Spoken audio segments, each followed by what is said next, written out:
2 Samuel chapter 7.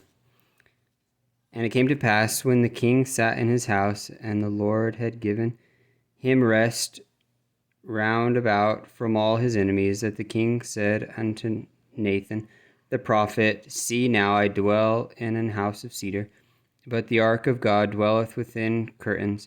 And Nathan said to the king, Go do all that is in thine heart, for the Lord is with thee. And it came to pass that night that the word of the Lord came unto Nathan, saying, Go and tell my servant David, Thus saith the Lord, Shalt thou build me an house for me to dwell in, whereas I have not dwelt in any house since the time that I brought up the children of Israel out of Egypt, even to this day, but have walked in a tent and in a tabernacle, in all the places wherein I have walked with all the children of Israel. Spake I a word with any of the tribes of Israel, whom I commanded to feed my people Israel, saying, Why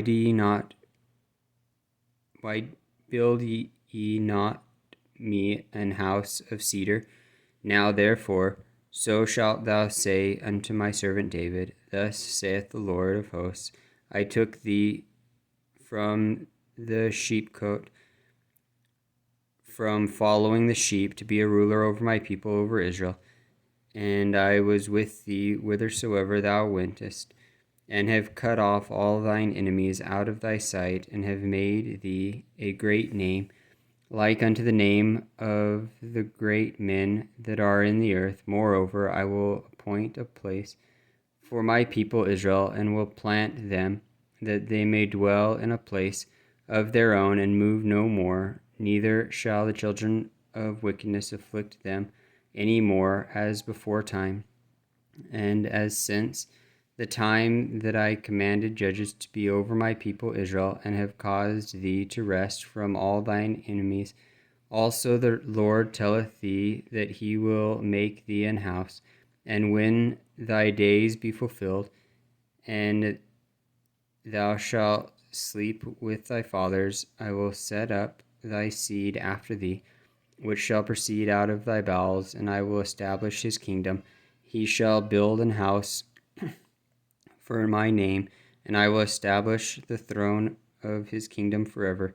I will be his father, and he shall be my son. If he commit iniquity, I will chasten him with the rod of men, and with the stripes of the children of men. But my mercy shall not depart away from him, as I took it from Saul, whom I put away before thee. And thine house and thy kingdom shall be established forever before thee. Thy throne shall be established forever, according to all these words, and according to all this vision. So did Nathan speak unto David. And then went King David and sat before the Lord, and he said, Who am I, O Lord God, and what is my house, that thou hast brought me hitherto? And this was yet a small thing in thy sight, O Lord God, but thou hast spoken also to thy servant's house for a great while to come. And is this the manner of men, O Lord God? And what can David say more unto thee? For thou, Lord God, knowest thy servant. For thy word's sake, and according to thine own heart, hast thou done all these great things to make thy servant know them. Wherefore thou art great, O Lord God, for there is none like thee, neither is there any God besides thee, according to all that we have heard with our ears.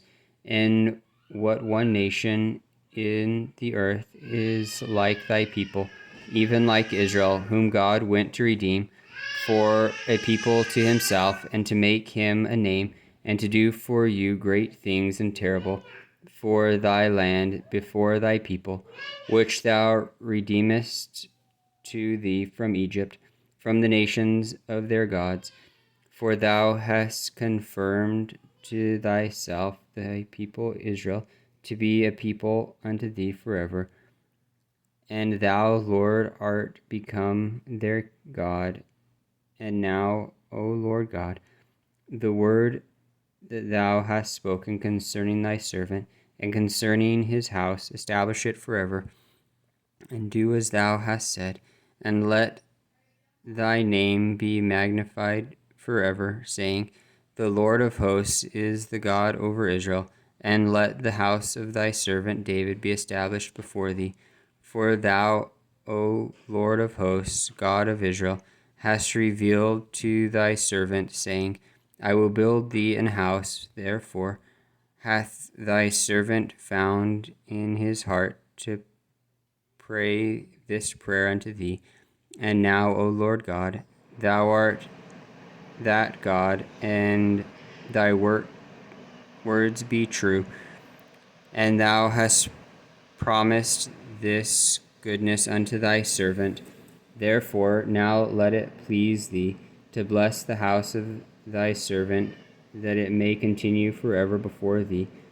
For thou, O Lord God, hast spoken it, and with thy blessing let the house of thy servant be blessed forever.